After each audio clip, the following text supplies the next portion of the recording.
ஸ்வீடனை தலைமையிடமாக கொண்டு இயங்கிக் கொண்டிருக்கின்ற குளோபல் ஸ்டோன் ஒர்க் ஷாப் என்கின்ற கலைஞர்களின் கூட்டமைப்பு கடந்த 16 ஆண்டுகளாக இந்தியாவில் மாமல்லபுரத்தில், அதுவும் குறிப்பாக சொல்ல போனால் மாமல்லபுரத்தில் நமது கலைக்கூடத்தில், படைப்பு சிற்பிகள் கலைக்கூடத்தில் ஆண்டுதோறும் வந்து இங்கே பயிற்சி எடுக்கிறார்கள். அந்த வகையில் France, Italy, German, British, Sweden போன்ற நாடுகளைச் சேர்ந்த கலைஞர்கள் நமது கலைக்கூடத்தில் வந்து தொடர்ந்து பயிற்சி எடுத்து வருகிறார்கள். அந்த பயிற்சியானது அக்டோபர் முதல் மார்ச் வரை நடைபெறுகிறது.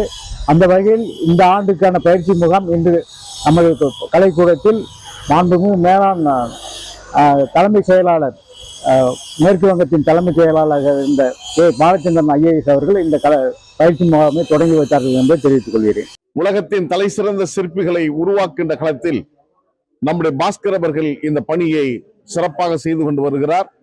எனவே இந்த சிற்பக்கலை இன்னும் மேலும் சிறந்து விளங்க வாழ்த்துகிறோம். இங்கே பல்வேறு விதமான சிற்ப கலைஞர் வந்திருக்கிறார்கள். கடுமையான கல், ஹாட் ஸ்டோன்லையும் சாஃப்ட் ஸ்டோன் என்று சொல்லப்படுகின்ற அது போன்ற இலகு கல்லிலும் இந்த சிற்பங்களை பயின்று வருகிறார்கள். மாமல்லபுரத்தில் 3 விதமான கட்டிடக்கலை இருக்கிறது. ஒன்று வெட்டுதலி, மற்றொரு கட்டுதலி, மூன்றாவது குடைதலி. இந்த 3 விதமான சிற்பக்கலைக்கு பெயர் போன மாமல்லபுரத்தில் உலக நாட்டின் சிற்பக்கலைஞர்கள் வந்து நம்முடைய கலையை பயில்வது மகிழ்ச்சிக்குரிய ஒன்று. அவர்களை தாய் தமிழ்நாட்டின் சார்பில் வரவேற்கின்றோம்.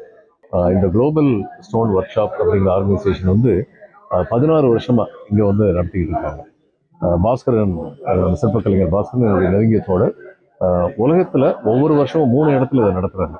அந்த 3 இடத்துல ஒன்று இந்தியாவில் வந்து ஒவ்வொரு வருஷமும் வந்து மகாபலிபுரத்தில் பாஸ்கரனுடைய ஒர்க் ஷாப் தான் இதை நடத்திக்கிட்டு இருக்காங்க. அப்படிங்கிறது நமக்கு ரொம்ப பெருமையான ஒரு விஷயம். பாஸ்கரனை பற்றி அதிகமாக சொல்ல வேண்டியதில்லை. சமீபத்தில் நேஷனல் அவார்டு வாங்கினார் சிற்பக்கலைக்காக வேண்டி. ஆஸ்திரேலியாவிலும் போய் ஒர்க் பண்ணியிருக்காரு. ஃபர்ஸ்ட் ஜெனரேஷன் சிற்பக்கலைஞர். பார்த்தா ஏதோ சோழர் காலத்திலிருந்து இந்த குடும்பம் வந்து சிற்பக்கலை இருந்துச்சோ அப்படின்னு நம்ம வியக்கிற அளவுக்கு ரொம்ப அற்புதமான சிற்பங்களை வந்து படைச்சிருக்கிறாரு. இதில் பல வெளிநாட்டிலிருந்து வந்திருக்கிறாங்க. ஸ்வீடன்லேருந்து, ஆஸ்திரேலியாவிலேருந்து, இங்கிலாந்துலேருந்து, இந்தியாவின் பிற பகுதிகளிலிருந்து, இது மாதிரி பல பகுதிகளிலிருந்து வந்திருக்காங்க. எல்லோருமே சேர்ந்து இந்த ஒர்க் ஷாப்